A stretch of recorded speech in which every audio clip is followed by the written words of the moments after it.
Post-World War II America was booming. Rock and roll, chrome, drive-ins, and some of the worst cars ever cursed onto the roads.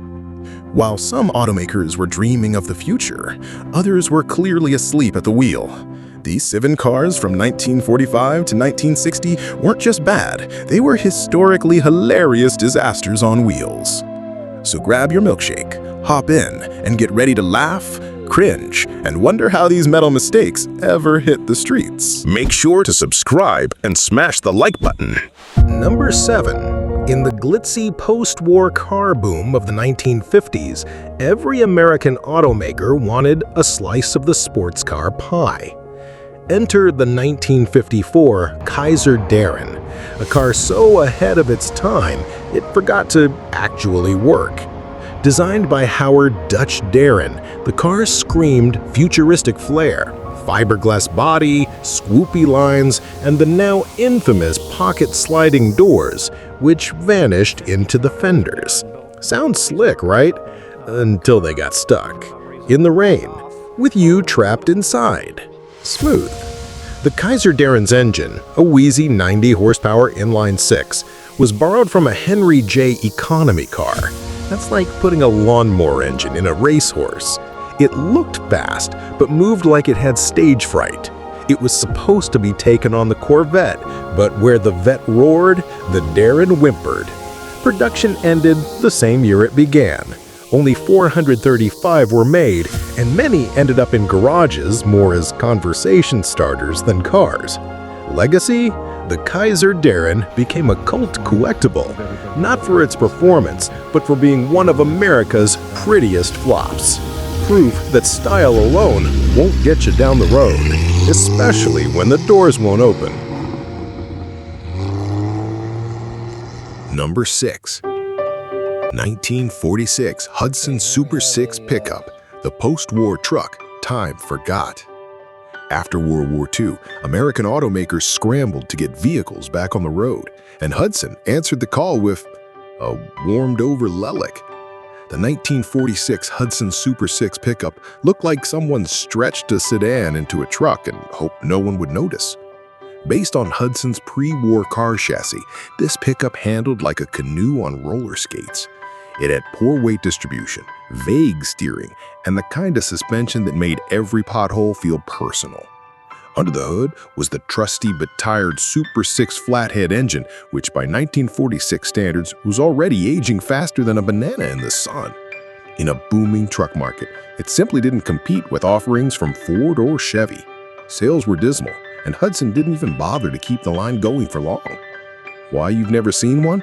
Most were driven into the ground, scrapped, or rusted into history. Today, spotting one is like finding Bigfoot with a driver's license. It's a curious footnote, not a classic.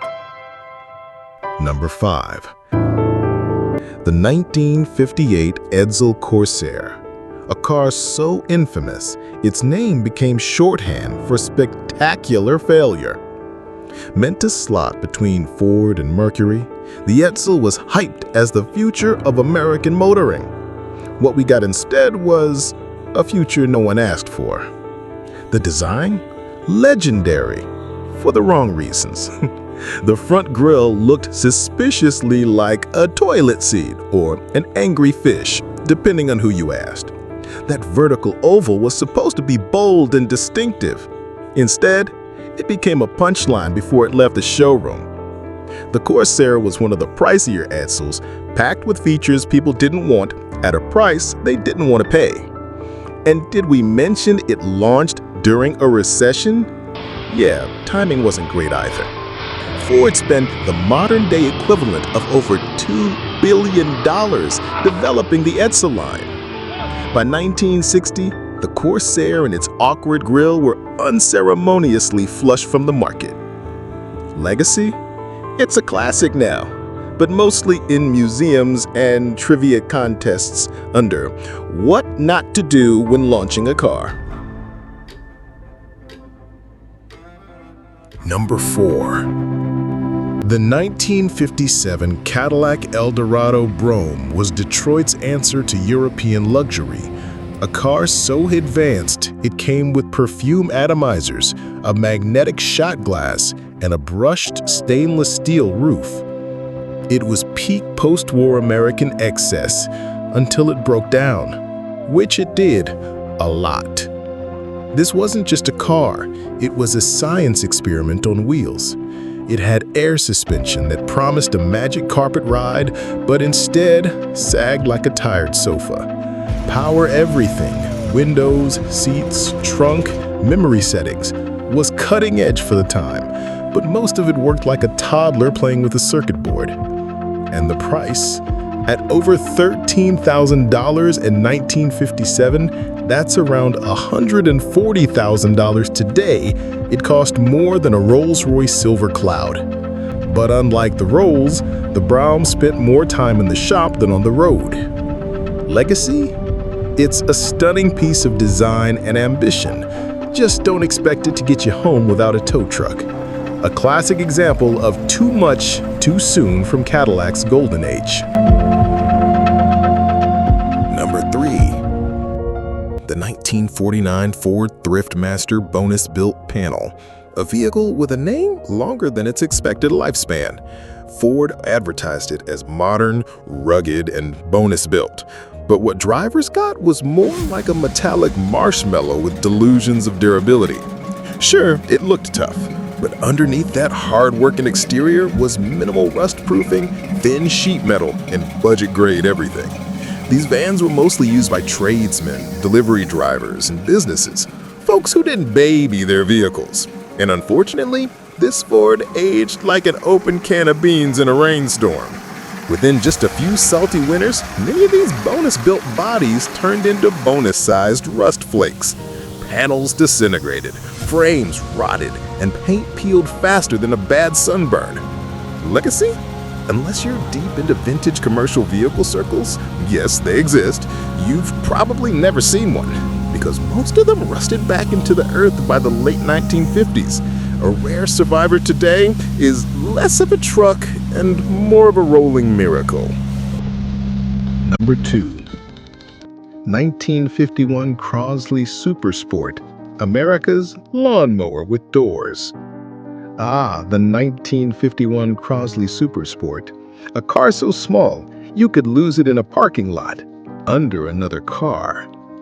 Designed in post-war America by Powell Crosley Jr., who also made radios and refrigerators, this pint-sized sports car had ambition bigger than its engine.